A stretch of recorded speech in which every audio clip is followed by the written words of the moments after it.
Welcome back to NavyDoc, where we decode the world's top military mysteries. To understand today's story, we have to look back at the skies of the 1990s. Back then, the F-22 Raptor was born with an arrogant promise. First look, first shot, first kill. And for 30 years, that promise has been kept. Not a single F-22 has ever been lost in combat. But military history is a relentless current, and invincibility is only a temporary state. Today, we open the file on a weapon designed to alter the world order. March 21st, 2025. In the Oval Office, the Commander-in-Chief announces an asset that will reshape the global military hierarchy, a sixth-generation fighter, described as invisible and the deadliest in history. While Washington focuses on a desktop model, the real steel version is hiding 2,000 miles away. It could be deep in the Nevada desert or in a top-secret underground bunker in St. Louis. Every technical specification is a national secret. We only know it is tearing through the night sky in black test flights. Its mission? To replace the legendary F-22 Raptor and become the new tip of the American spear. The U.S. Air Force is betting its entire future on this airframe. Public data offers only fragmented puzzle pieces, but today, in this video, we will decode the F-47, the invisible ghost of modern warfare. Stripping away the political veneer, what exactly is the F-47? It is a sixth-generation air dominance fighter. It is designed not just to fly, but to rule. The concept of NGAD, Next Generation Air Dominance, doesn't just refer to a single aircraft. The Pentagon defines it as a system of systems. Within this, the F-47 acts as the central node, connecting with satellites in space, warships at sea, and ground radars in real time. It is the heir to the F-22 Raptor's throne. Its ultimate mission? Penetrate the most heavily defended airspace, destroy every airborne object, and return safely. But the F-47 does not fight alone. It acts as a quarterback, commanding a swarm of semi-autonomous drones into environments too dangerous for human pilots. The designation F-47 carries three layers of symbolism. It evokes the P-47 Thunderbolt, the immortal monster of World War II. The P-47 was famous for its ability to take punishment and deliver overwhelming firepower. Reusing the number 47 implies that this sixth-gen fighter will possess durability and firepower far superior to the fragile appearance of previous stealth aircraft. It also references the year 1947, when the U.S. Air Force became an independent service branch. But symbolism doesn't win wars. The F-47 is a definitive answer to the rise of stealth fighters and long-range missile networks from Eastern adversaries. Why does the Pentagon need a new generation of aircraft? The answer lies in the limitations of the F-22 Raptor. Despite being an apex predator, the Raptor was born for the cramped skies of Europe, not the vast expanse of the Pacific. In the 80s, when the F-22 was designed, the adversary was the Soviet Union, and the expected battlefield was West Germany. The distance between airfields was short. But today, the strategic focus has pivoted to the Asia-Pacific, where the vast ocean becomes the greatest enemy. In military terms, it is a problem of combat radius. The F-22 manages about 590 nautical miles. The F-35 is slightly better, hitting 670 nautical miles. But in a Pacific conflict scenario, these numbers mean one thing: you cannot reach the target. Look at the map. The distance from Andersen Air Force Base in Guam to the Taiwan Strait is roughly 1,700 miles. From Okinawa, it is 400 miles. Current fifth-generation aircraft cannot fly there, fight, and return without refueling at least twice.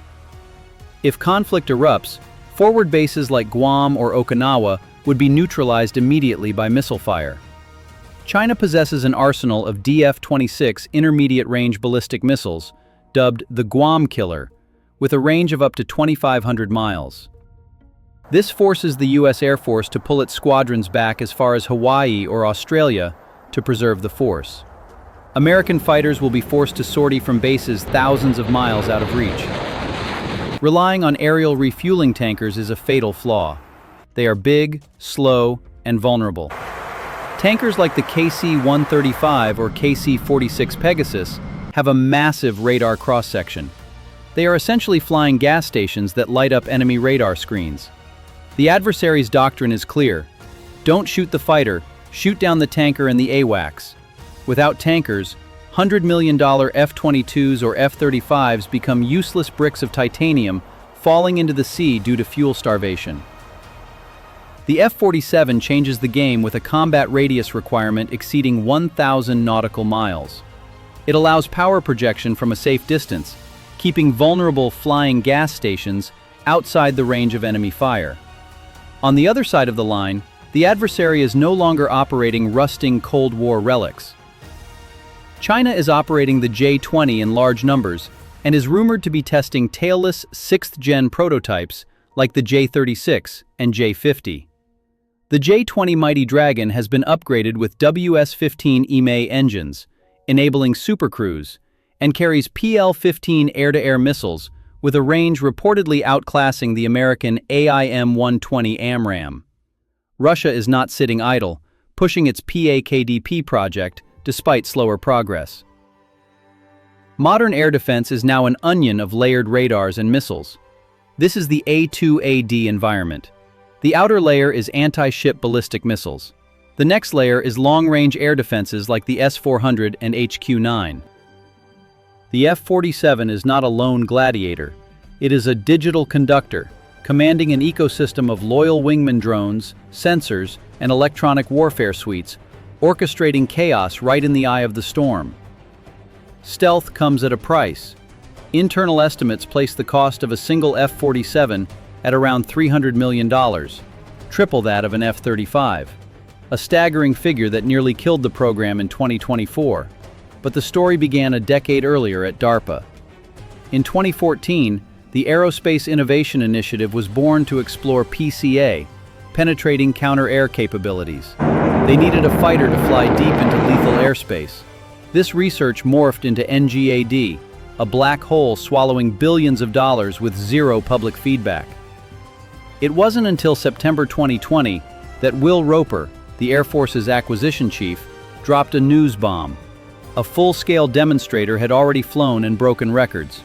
Roper championed the Digital Century Series philosophy, applying digital engineering to design aircraft just as Americans churned out variants in the 50s. Thanks to digital twin technology, engineers could test millions of flight scenarios on computers before cutting the first piece of metal, slashing development time from decades to just a few years. No specs, no contractors, just cold confirmation. By the time the president announced the F-47 designation, various X-plane prototypes had likely logged hundreds of flight hours at secret ranges like Groom Lake or Tonopah. In the shadows, a brutal corporate war was also raging. Northrop Grumman bowed out after winning the B-21 Raider contract, leaving a two-horse race. On one side, Lockheed Martin, the reigning champion of stealth. On the other, Boeing, a giant staggering from civil aviation disasters and KC-46 delays. However, Boeing had Phantom Works and a surprise advantage. They were pioneers in command and control drones with the MQ-28 Ghostbat project in Australia. Plus, their use of advanced digital design on the T-7A Red Hawk was a major plus. Defeat in NGAD could mark the end of Boeing's fighter division. Victory was the only life raft. And on March 21, 2025, the order was given. Boeing won the contract. A shockwave rattled the defense industry, where Lockheed Martin was once considered the default choice. Analysts suggest the Air Force chose Boeing not just for technical reasons, but to preserve the defense industrial base. If Lockheed won NGAD after securing the F-35, they would become a fighter monopoly, and Boeing would exit the combat aircraft game forever. The Pentagon didn't want all its eggs in one basket. For Boeing, the F-47 is salvation, but with a grueling schedule. Test flight by 2028, combat ready by 2029. This is an all-in gamble demanding absolute perfection. So, what form does this ghost actually take? Based on leaked data and simulation renderings, the portrait of this sky beast is beginning to clear. First, combat radius. Over 1,000 nautical miles, a 70% increase over the F-22. This allows the F-47 to take off from London, strike Moscow, and return without refueling. Second, speed, exceeding Mach 2. The critical point is supercruise capability, maintaining supersonic velocity for hundreds of miles without afterburners, maximizing fuel efficiency. Third, fleet scale, projected at 185 units, mirroring the current F-22 fleet. The F-47 isn't a mass replacement, it is a task force for impossible missions. Finally, stealth plus plus. This term refers to broadband stealth. While current fighters hide from high-frequency targeting radars, the F-47 is invisible even to low-frequency, wide-area search radars. Regarding design, the blended wing body configuration, a diamond wedge, shovel-nosed and completely lacking a vertical tail. This is the holy grail of aerodynamic stealth. Removing the vertical stabilizer eliminates the largest radar-reflecting surface, but trades it for instability. Only computer systems adjusting control surfaces thousands of times per second keep this monster from flipping over in the sky. Its heart is the next-generation adaptive propulsion engine. This is the single biggest revolution in propulsion technology since the dawn of the jet age. Two names, General Electric with the XA-100 and Pratt & Whitney with the XA-101, have competed fiercely for this spot. The NGAD engine possesses a third airstream. This technology uses a third airflow channel to flexibly switch between high-efficiency mode for cruising and maximum thrust mode for combat. The result? Range increased by 30%, thrust increased by 20%. And finally, the brain. Modular Open Systems Architecture, MOSA. If the F-22 is a durable brick phone, the F-47 is a mobile supercomputer. The hardware is just a shell. The software evolves continuously to integrate new weapons like the AIM-260 missile instantly. Previously, integrating a new missile onto the F-22 took the Air Force years of code rewriting and testing. With MOSA, it's as simple as installing an app on a phone. It allows security patches and new tactical updates to be uploaded overnight, ready for the mission the next morning.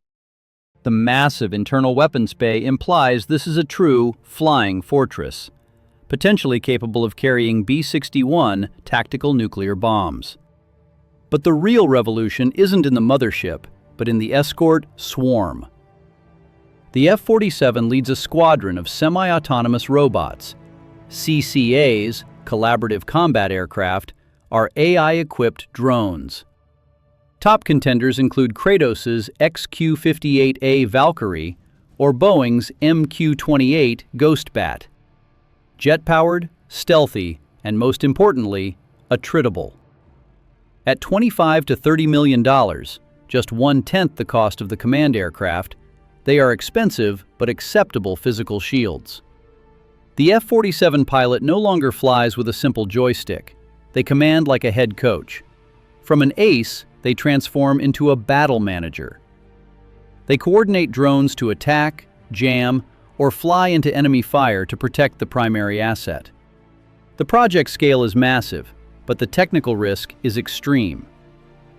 The U.S. Air Force is attempting to develop a new stealth airframe, an unprecedented engine, and autonomous AI simultaneously in under 10 years. The F-35 took 20 years to do the same. If the NGAD engine is delayed, the jets stay grounded. If the economy recesses, the F-47 will be the first target for cuts. With rising national debt, Congress will have to weigh the options between feeding a cheap robot army or investing in these expensive superfighters. Opinions have already surfaced suggesting the cancellation of the manned NGAD to switch entirely to pure AI. And a philosophical question looms large. Is this the last manned fighter? For 100 years, air combat was defined by the pilot. The F-47 changes everything. The human in the cockpit is no longer there to pull G's or dogfight. They are there to make ethical decisions and manage the swarm. After the F-47, the cockpit may remain empty forever. We know it's faster, flies further, and stealths better. But can America afford to maintain it? If successful, it solidifies U.S. dominance for the next century. If it fails, it will be the most expensive museum piece in history. 80 years ago, American pilots fought in rugged P-47 machines to liberate the world. Today, their grandchildren are learning to control a ghost, the last manned fighter, the center of a machine swarm. What are your thoughts on the F-47? Will the era of human pilots truly come to an end? Leave your opinions in the comments below. If you found this video interesting, don't forget to like, share, and subscribe so you don't miss the next military file. Thanks, and see you next time.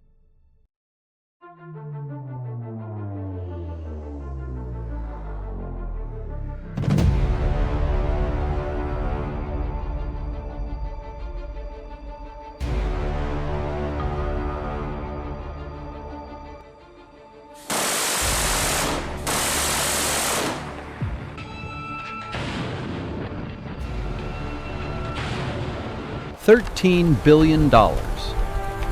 Let that number sink into your mind.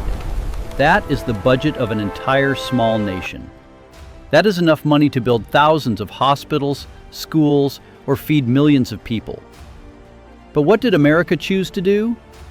They cast that entire sum into 100,000 tons of cold, hard steel and set it afloat in the middle of the ocean. Welcome to the USS Gerald R. Ford, the most expensive, the largest, and the most controversial warship in human history. Some call it the greatest engineering marvel of the 21st century, an impenetrable fortress, the fist of God, designed to defend freedom. But to many others, perhaps even you, this is just an insane waste. A fat, sitting duck waiting to be torn apart by a $5 million hypersonic missile. Why build such a massive target in the era of drones and guided missiles? Has the U.S. Navy committed the mistake of the century? Or is this beast hiding secret claws that we know nothing about?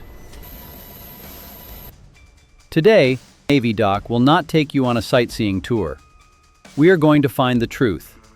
The truth behind the thick armor, the truth about the hellish shock trials, and the final answer to the question, is this $13 billion price tag a floating coffin or life insurance for the world order? If you are a believer in the power of technology or simply want to know where your tax dollars went, buckle up. And don't forget to type truth in the comments if you are ready to face the classified secrets. To understand why they dare to call it a supercarrier, you must forget the concept of ordinary ships. Don't think of it as a boat. Think of it as a city, an armored city that knows how to float. Gestated at Newport News Shipbuilding in Virginia, the only place on the planet capable of forging these nuclear monsters, the USS Gerald R. Ford was not built. It was assembled. Imagine a game of Lego, but every single piece weighs between 80 to 900 tons. These are called superlifts. Over 200 of these massive steel blocks are welded together with millimeter-level precision. The result? A behemoth with a full load displacement of 100,000 tons. Let me visualize that for you. It weighs as much as 400 Statues of Liberty combined. Or, imagine 600 Boeing 747s crushed into a single solid block of steel. Over 1,100 feet long. If you stood it up vertically, it would tower over the Eiffel Tower. I'm sure you're wondering, being this huge, isn't it just target practice? That is a reasonable assumption. But look closer. Unlike the legendary Nimitz class that has served since 1975, the USS Ford isn't just bigger. It is stealthier. The island, the brain of the ship, has been pushed aft and shrunk down. Why? To reduce the radar cross-section, and more importantly, to free up the most valuable real estate on the ocean, the flight deck.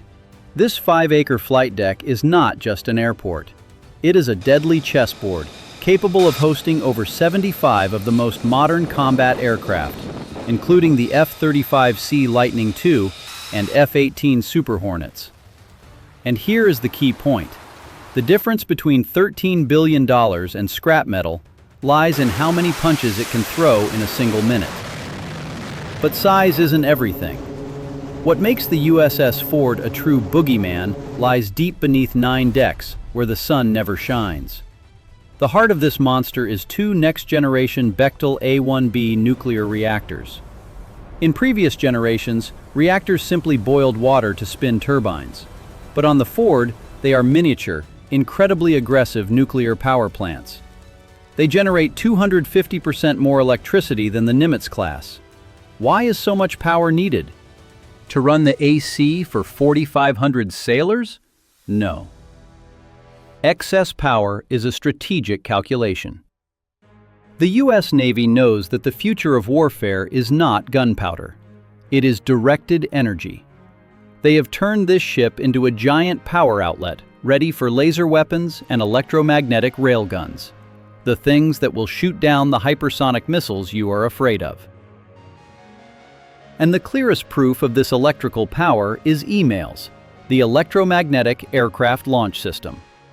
Many of you have commented criticizing this system as unproven and prone to failure. True, it has had its troubles. But look at the physics.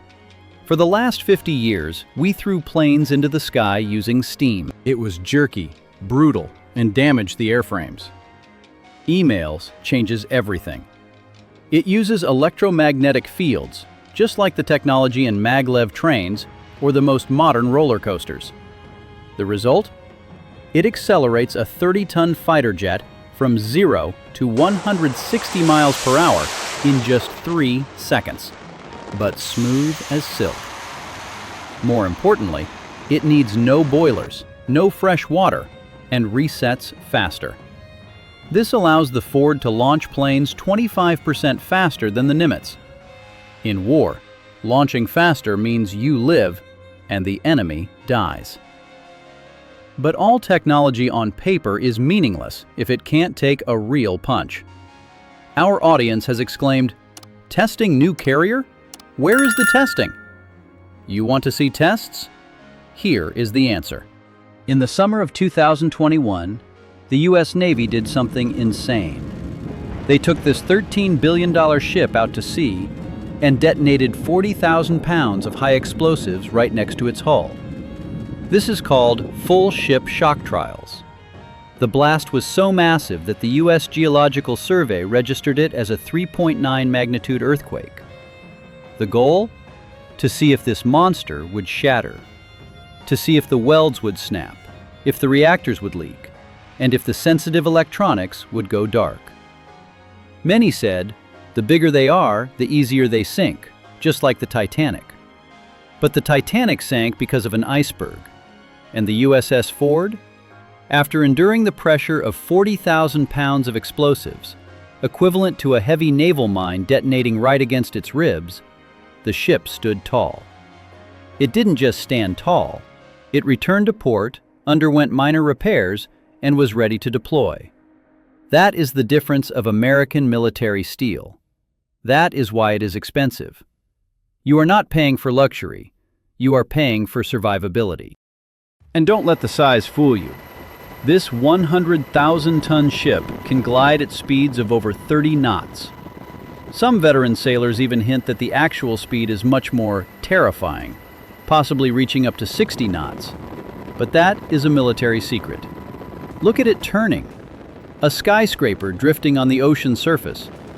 This maneuverability, combined with defensive systems, is the first layer of armor against predators beneath the ocean.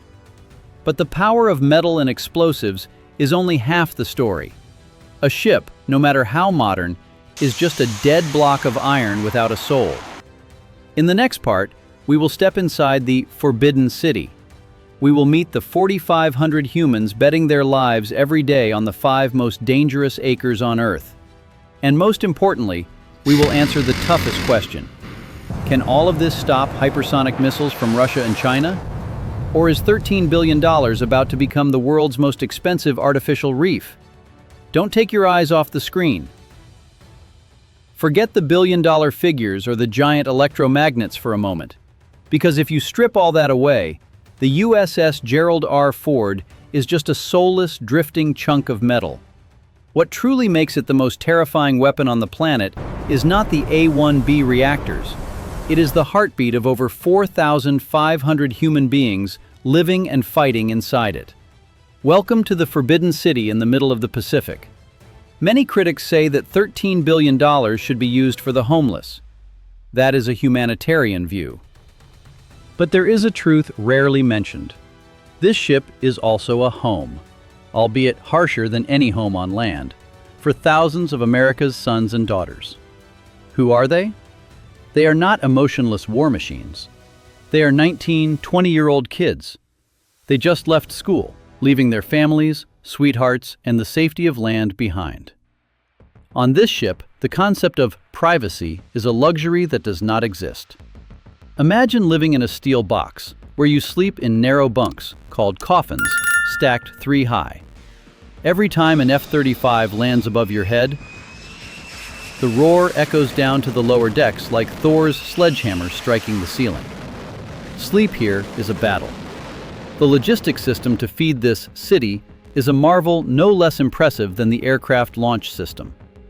Every day, the chefs must prepare over 15,000 meals. The desalination plant on board must filter hundreds of thousands of gallons of seawater into fresh water for showers and to run the reactors. Every day that passes is a battle with isolation. No cell service, spotty internet. Just the vast ocean and iron discipline. Why am I telling you this? So that when you look at the number $13 billion, don't just see money. See the sweat. See the silent sacrifice of the 4,500 crew members.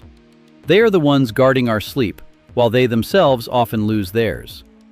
If below decks is the harshness of life, then above decks, on this 5-acre flight deck, is hell on Earth. This is known as the 5 most dangerous acres in the world. Why? Imagine working in the middle of the busiest international airport, but compressed into the size of a football field. Surrounding you are mobile guillotines, helicopter rotors, jet blasts strong enough to blow a grown man into the sea, and steel cables taut as guitar strings, ready to slice off legs if they snap.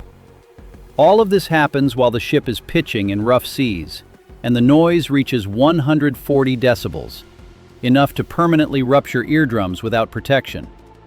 But amidst that deadly chaos, you will see a strange beauty. The Navy calls it the ballet of the flight deck.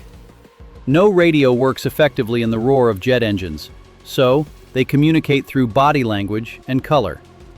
The rainbow wardrobe. The yellow shirts are the directors, coordinating the chaos. The red shirts are the ordnance experts, assembling bombs. People playing with fire, literally. Purple shirts handle fuel. Green shirts handle the launch. One small mistake by any of them, a forgotten screw, a misread hand signal, and disaster strikes. On the Ford, this work intensity is even more terrifying. Thanks to emails technology and advanced weapon elevators, the sortie rate has increased by 33% compared to the Nimitz class. This means the pressure on humans increases accordingly. They have to be faster, more precise. This is where $13 billion technology meets human will. Machines can launch planes, but humans decide if they hit the target. Now let's return to the elephant in the room, the question causing thousands to argue about this issue. Will hypersonic missiles turn the USS Ford into a pile of scrap metal in 5 minutes? Many opinions claim it is a sitting duck, a coffin worth $13 billion. The brutal reality is, yes, hypersonic missiles from Russia and China are a real threat. They fly 5 to 10 times the speed of sound and have unpredictable trajectories. But if you think the US Navy spent $13 billion without calculating that, you are dead wrong. Fact number 1. A carrier never travels alone. The USS Ford is not a lone knight. It is the queen bee of a swarm of killer bees, the Carrier Strike Group. Surrounding it are always Arleigh Burke-class destroyers and Ticonderoga-class cruisers. These are warships possessing the most advanced Aegis defense systems in the world, designed specifically to create an iron dome at sea. Beneath the surface, Virginia-class nuclear attack submarines silently patrol, ready to destroy any threat from the deep. Fact number 2. A system of systems. The USS Ford itself is equipped with top-secret electronic warfare systems. Before a missile can touch the hull, it must pass through a dense wall of electronic jamming, radar decoys, and finally the CIWS Phalanx close-in weapon system, an R2D2 with a machine gun, firing 4,500 rounds per minute and RAM missiles. Furthermore, with speeds over 30 knots, the Ford is constantly moving. In the 30 minutes it takes for an enemy missile to locate and fly to it, the ship is moved to a completely different position within a range of hundreds of square miles. Finding a needle in a haystack is hard. Finding a needle moving at 35 miles per hour that knows electronic stealth is even harder. So is it invincible? No. In war, nothing is immortal. But to sink it, the enemy would have to pay a price so high they might never dare to pull the trigger. That is the essence of deterrence. Finally, let's talk about the price tag of $13 billion. I am sure many people will think, why not build hospitals? Why not help the poor? Those are legitimate questions. But look a little wider. An aircraft carrier is not just a killing machine. It is 4.5 acres of mobile, sovereign American territory. It is the most powerful diplomatic tool a president has in hand. When natural disasters strike, tsunamis in Asia, earthquakes in Haiti, who arrives first? Usually the US Navy with these carriers. Why? Because they have nuclear reactors to provide power, desalination plants for clean water, field hospitals, and a massive fleet of helicopters to deliver food to places trucks cannot reach. In those moments, the USS Ford is not the Grim Reaper, it is a guardian angel. And most importantly, the cost of peace. $13 billion is expensive. But do you know what is more expensive? A world war. The presence of these monsters on vital shipping lanes helps ensure the flow of global trade. They are a stern warning sent to any power wanting to break the world order. Don't try it. The price to pay will be too high. If the presence of the USS Ford can prevent a war from breaking out for even one day, then that $13 billion is the biggest bargain in history. USS Gerald R. Ford, CVN 78. It is a controversial engineering marvel. It is America's $13 billion gamble. It could be a target for hypersonic missiles, and it could also be the only savior when the world collapses. But whether you love it or hate it, there is one undeniable thing. It represents the pinnacle of human aspiration. The aspiration to conquer the ocean. The aspiration to forge shields to protect what we love. Machines may become obsolete. Missiles may get faster. But the spirit of the sailors operating it, those staying awake tonight in the pitch-black ocean, will never change. And you? After diving deep into the belly of this beast, has your view changed? Is the USS Ford an obsolete target practice, or the immortal king of the seven seas? Thousands of people are debating fiercely below, and I want to hear your voice. Leave your thoughts. If you appreciate the sacrifice of the sailors, hit like.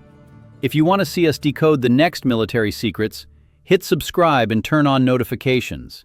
I am navydoc. See you in the next classified file.